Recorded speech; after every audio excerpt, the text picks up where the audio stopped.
Hey, tu veux écouter une histoire? Il y en a une que j'aime tout particulièrement dans ma bibliothèque. C'est une très belle histoire, mais je dois te prévenir qu'elle est un petit peu triste. Tu veux l'entendre? Bien. Assieds-toi avec moi.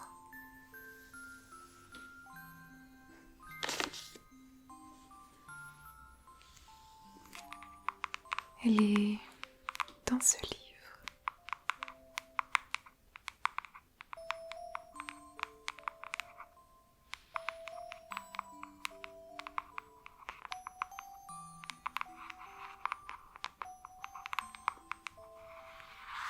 C'est l'histoire d'une petite fille qui se trouve quelque part dans la galaxie.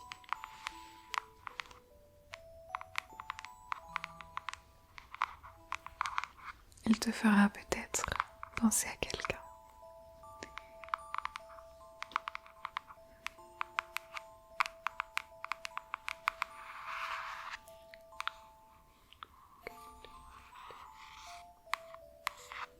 Bien, commençons.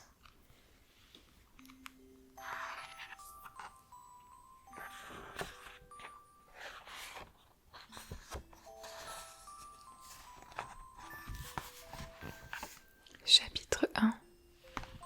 Nous deux, ou le Dieu céleste.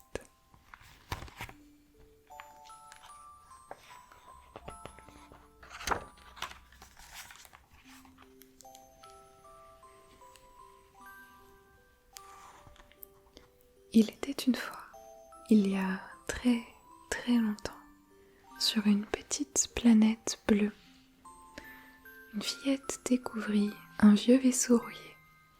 À l'intérieur vivait un Luma, un petit enfant étoile.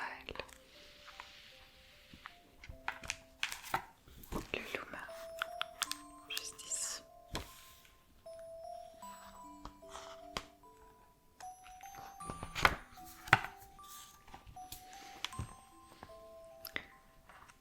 La fillette demanda au Luma : « Qui es-tu ?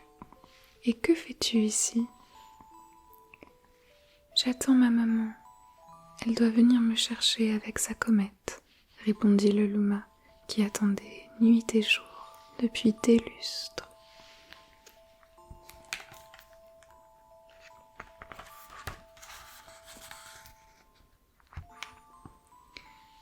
« Ne t'inquiète pas, je vais t'aider à chercher ta maman, » lui promit solennellement la fillette.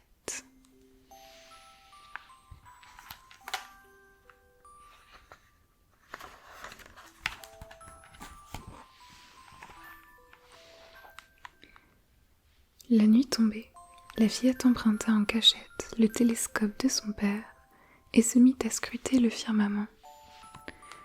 Mais elle eut beau chercher pendant des heures, elle ne découvrit aucune trace de la comète.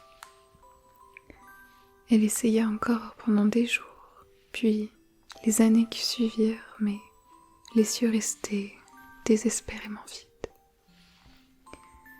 Un jour, la fillette dit au Luma : « Si ça continue comme ça, je serai grand-mère avant qu'on la trouve. » Et elle poussa un grand soupir. Mais soudain, elle eut une idée. « Et si nous partions à la recherche de ta maman ? » Son télescope.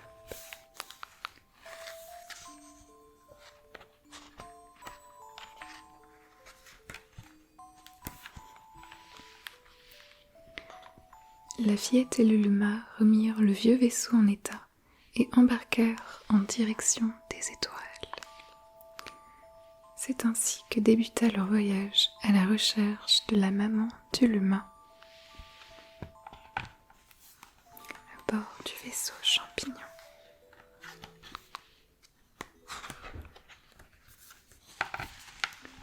Chapitre 2. Les éclats d'étoiles.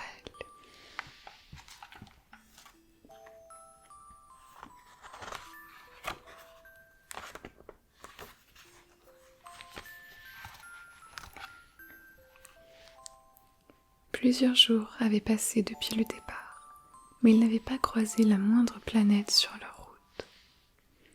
Les astéroïdes et les débris cosmiques s'étendaient à perte de vue. Si j'avais su, j'aurais emporté plus de confiture, dit la fillette en frottant son ventre qui gargouillait.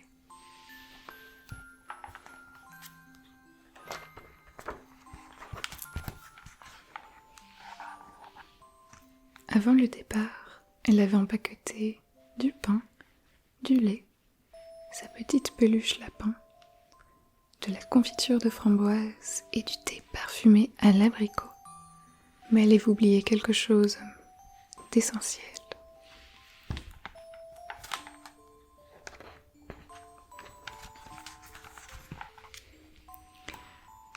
Je n'ai pas pris d'eau, est-ce que je peux être tête en l'air?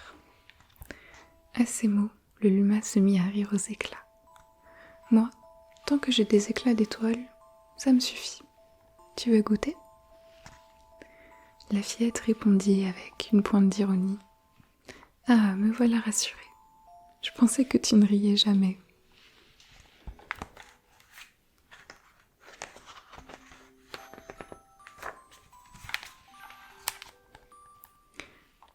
Et le Luma de rire, au point que la fillette finit par rire avec lui. Bon, dans ce cas, pourquoi pas? Je vais en goûter une bouchée.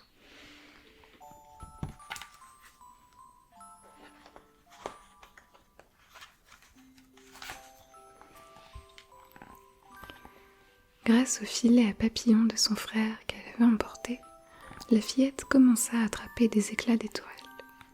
Elle se penchait à l'extérieur du vaisseau pour atteindre les cristaux scintillants et faillit en tomber plus d'une fois. Lorsqu'elle en eut attrapé suffisamment, elle en glissa une poignée dans sa bouche. Ils avaient un goût sucré proche du miel. Le filet attrape plein de fragments d'étoiles.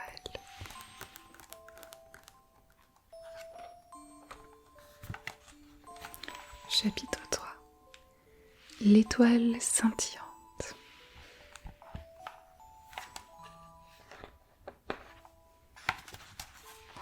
Un jour, un rayon de lumière pénétra par le hublot du vaisseau.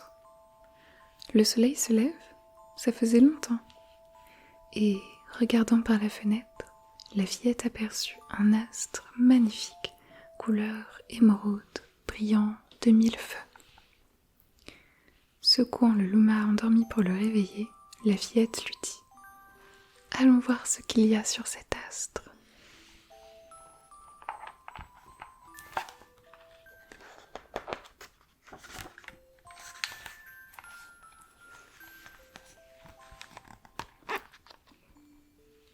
Le corps céleste sur lequel ils avaient atterri semblait fait de glace lumineuse. Le Luma et la fillette l'explorèrent minutieusement, mais ne trouvèrent aucune trace de la maman du Luma. Exténuée, la fillette se laissa choir sur le sol. « On dirait que ta maman n'est pas ici. » Soudain, le Luma s'écria. « Regarde !»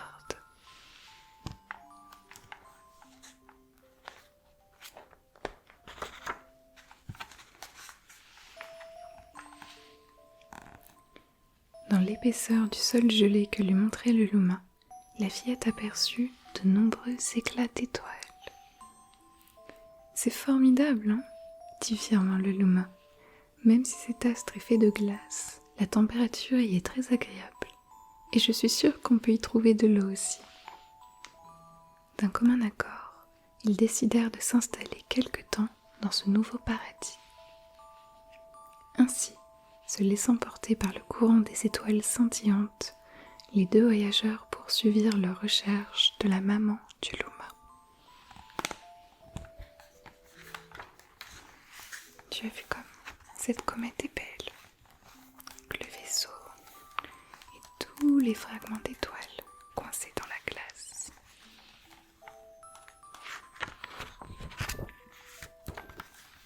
Chapitre 4.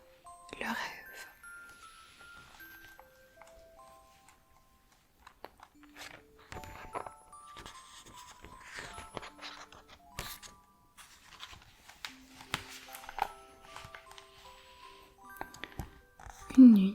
la fillette rêva de sa mère. « Où vas-tu, maman ?» demanda-t-elle à la silhouette de sa mère qui semblait s'éloigner. Sans se retourner, sa mère lui répondit « Ne crains rien, je ne t'abandonne pas. Le jour, je serai le soleil. La nuit, je serai la lune. Ainsi, je veillerai toujours sur toi. »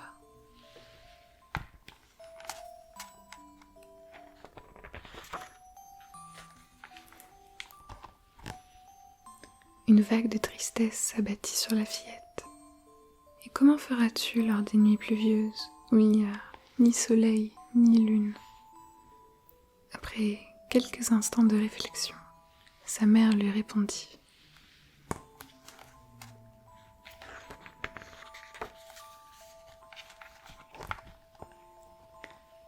Je me changerai en étoile et j'attendrai, par-delà les nuages, que tu arrêtes de pleurer.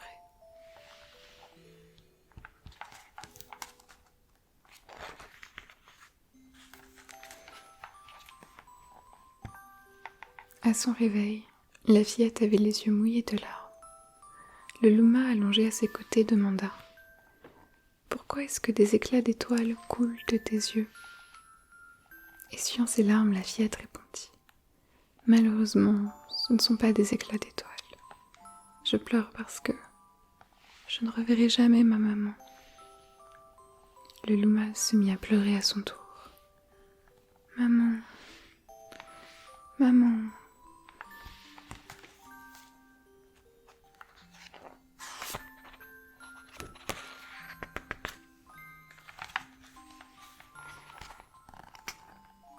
Ils avaient croisé de nombreuses comètes au cours de leur périple intergalactique, mais aucune d'elles n'avait été celle de la maman de Luma. « Ne pleure plus, petit Luma. Sinon, comment veux-tu que le nuage s'en aille ?» dit la fillette en serrant tendrement le Luma dans ses bras. « Si tu arrêtes de pleurer, je te ferai un cadeau. C'est moi qui serai ta maman désormais. » En même temps que ces mots franchissaient ses lèvres, la fillette sentit une petite flamme s'allumer au fond de son cœur.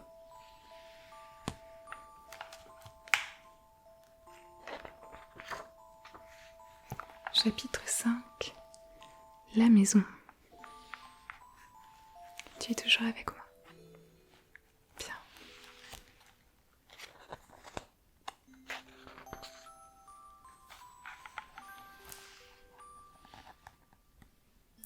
Ici, ça sera la cuisine, là, la bibliothèque, et par là, la salle de jeu, disait la fillette en s'affairant ça et là. Nous habiterons tous les deux dans la plus belle des maisons. Depuis qu'elle avait décidé de devenir la maman du petit Luma, la fillette travaillait sans relâche. Dans les profondeurs de la glace, la fillette avait découvert bien plus que des éclats d'étoiles. Il y avait là des outils, des meubles et des tas de choses étranges qu'elle n'avait jamais vues auparavant. Elle avait décidé qu'elle se servirait de tout cela pour bâtir leur demeure. Là on a la porte d'entrée, le Luma qui aide à poser des briques. La planète a l'air sympa avec un petit palmier, de la glace qui n'est même pas froide apparemment.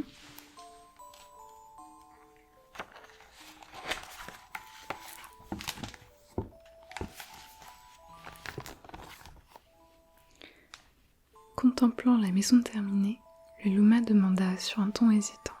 « Dis, ce n'est pas un peu grand pour nous deux ?»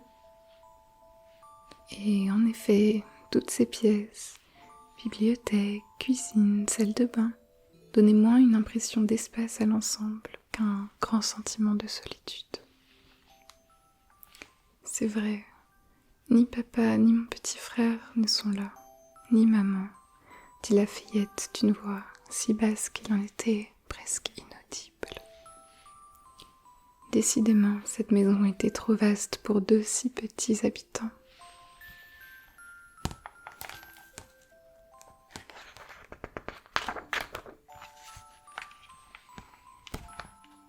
Cette nuit-là, la fillette dormit dans le vaisseau, serrant très fort contre sa poitrine son lapin en peluche.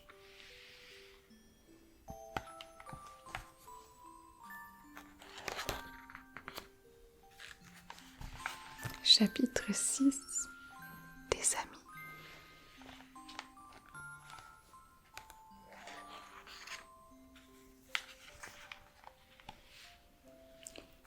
Un jour, alors que la fillette et le louma se détendaient en buvant du thé, ils virent approcher lentement une petite planète couleur abricot. Sur cette planète habitait un autre louma. Tiens, un autre enfant étoile? La fillette était ravie de cette visite impromptue, mais le louma semblait un peu inquiet. Le nouvel arrivant était de couleur orange, comme sa planète.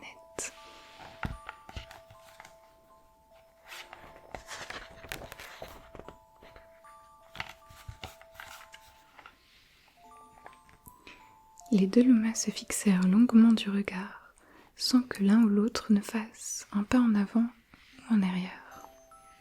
« C'est ma maman !» dit le louma rompant le silence. Ce à quoi le louma orange, tel un perroquet, répliqua. « C'est ma maman, c'est ma maman !» Chacun des loumas tirait la fillette de son côté, et aucun des deux ne semblait prêt à céder. Leur naïve dispute offrait un spectacle d'une telle innocence que la fillette ne pouvait s'empêcher de trouver la scène comique.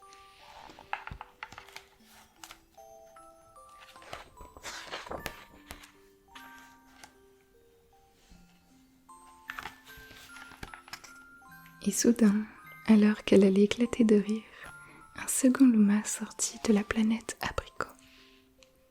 Puis un troisième, et bientôt une foule de loumas jaillirent les uns après les autres.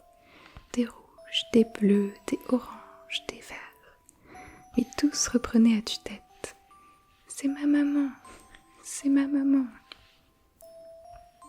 À mesure que les voix de tous ces loumas s'amplifiaient, la fillette avait de plus en plus envie de rire. N'y tenant plus, elle s'exclama. « Qu'est-ce que je vais faire?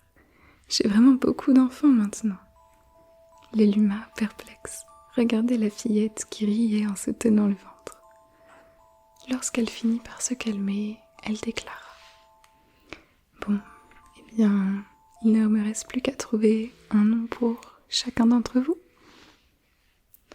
Et quand elle eut fini de nommer tous les loumas, elle songea qu'enfin, ils allaient pouvoir emménager dans leur nouvelle maison. Tous les loumas multicolores. 1, 2, 3, 4, 5, 6, 10, 4. Chapitre 7. Le télescope.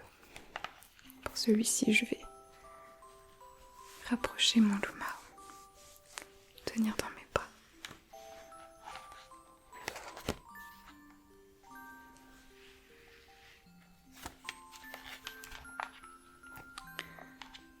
Alors qu'une 100e comète passait à proximité, la fillette pensa.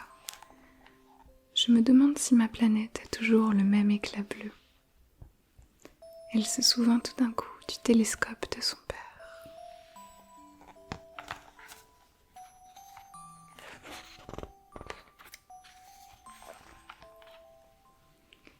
À travers l'objectif du télescope, elle vit au loin sa toute petite planète bleue, plus petite encore qu'un éclat d'étoile.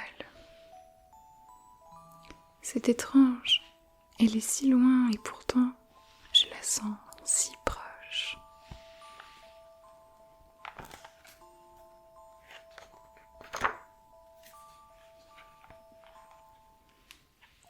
En tournant la molette du télescope, la fillette agrandit la planète bleue jusqu'à y décerner une petite colline.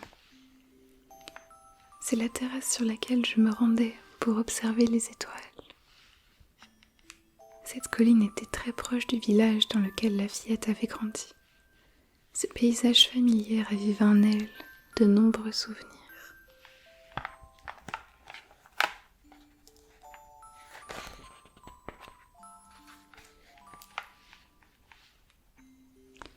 C'est de cette colline qu'elle scrutait le firmament avec son père, en frottant ses yeux engourdis de fatigue.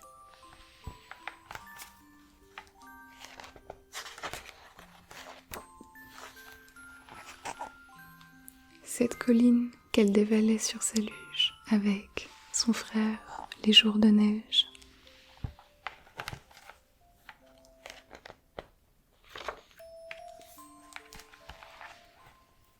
Cette colline où elle partait pique-niquer avec sa mère les jours de beau temps, enveloppée par la brise. Tout cela semblait si loin.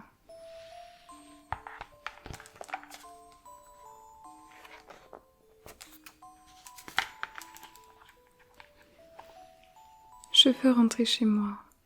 Je veux retrouver ma maison. Liluma semblait perdue, ne sachant que faire pour consoler la fillette qui avait éclaté en sanglots. Je veux rentrer. Je veux retourner chez moi, au pied de la colline. La fillette criait, le visage inondé de larmes. Je sais la vérité. Maman n'est pas dans les étoiles, parce qu'elle est...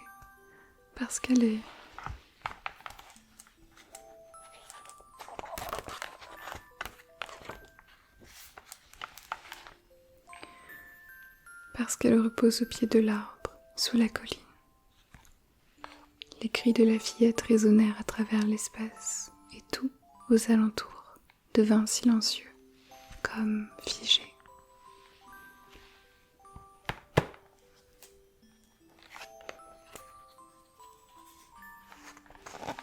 Chapitre 8. Le vœu.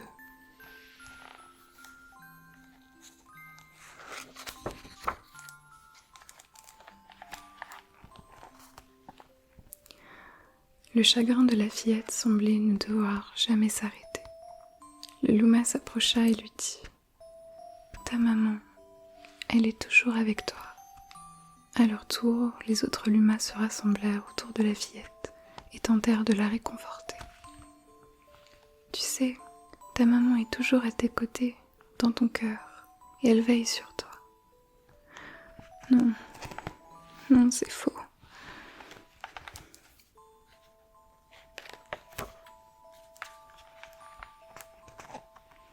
La fillette était accablée de chagrin.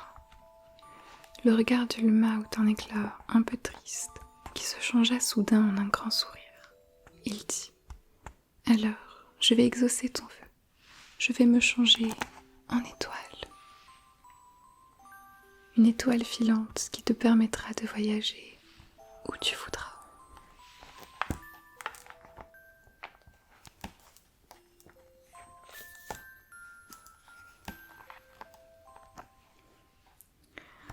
Le Luma s'illumina d'une vive lumière blanche et s'envola très haut dans le ciel avant de s'abattre sur le sol avec une force inouïe.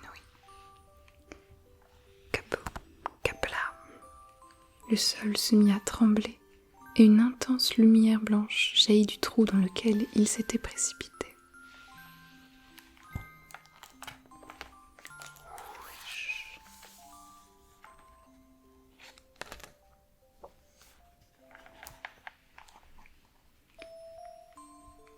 Des rayons de lumière jaillirent dans toutes les directions, avant de se rassembler, de s'enrouler, pour finir par ne former qu'un long panache blanc qui devint la queue d'une magnifique comète. Le Luma était devenu une étoile filante.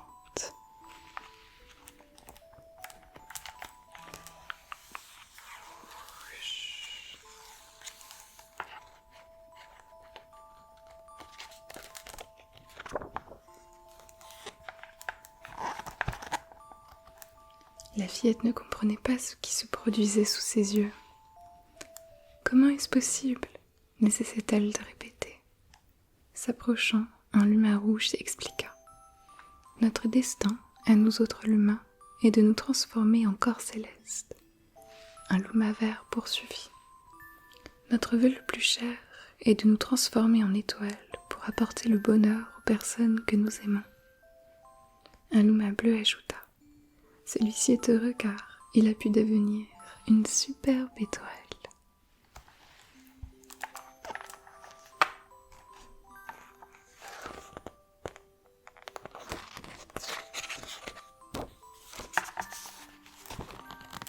et les luma à tout son cœur.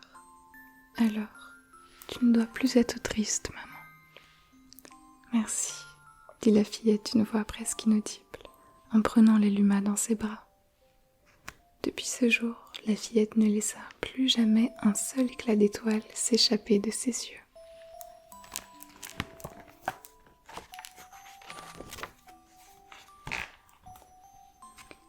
La comète étira fièrement son panache étincelant et mit le cap sur le village de la fillette.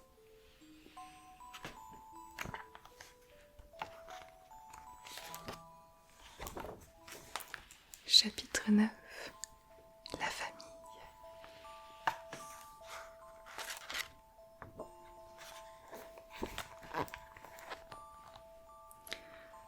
Au fil du temps, la comète accueillait un nombre toujours grandissant de luma qui passaient leur temps à observer les étoiles. Aujourd'hui, nous accueillons un nouvel ami, dit un jour la fillette d'une voix plus enjouée qu'à l'accoutumée, et entraînant la luma vers la cuisine. Nous allons faire du pain, un délicieux pain aux éclats d'étoiles. Les lumas furent ravis. Ils se pressèrent pour rassembler les ingrédients.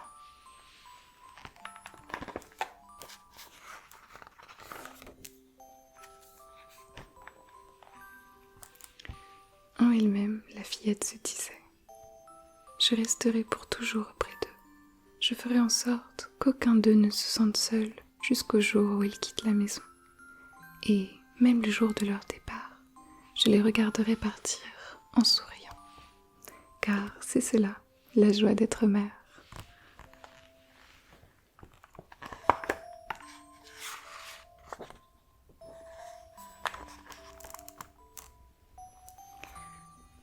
Fermant les yeux, la fillette se remémora sa petite planète enveloppée d'une douce lumière. Mais j'aimerais bien, une fois tous les 100 ans, retourner sur ma planète bleue et m'assoupir sur les genoux de mon papa en caressant cette moustache qui fait sa fierté.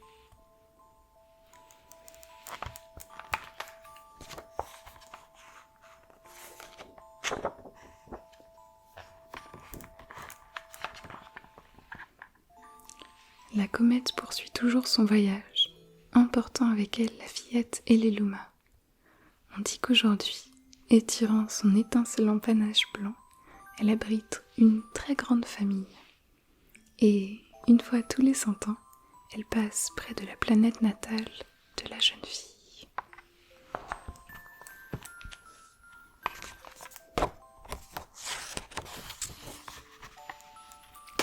Fin.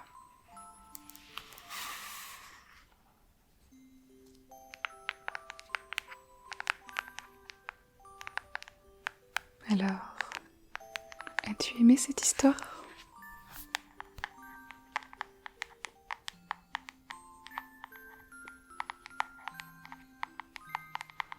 Elle est très importante pour moi.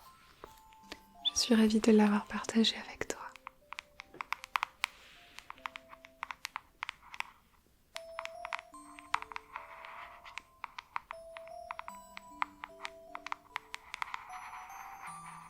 Je pense qu'il est maintenant l'heure pour toi d'aller dormir. Alors, trouve-toi un coin bien confortable sur la comète. Demain, nous explorerons d'autres galaxies. Je te souhaite une très douce nuit.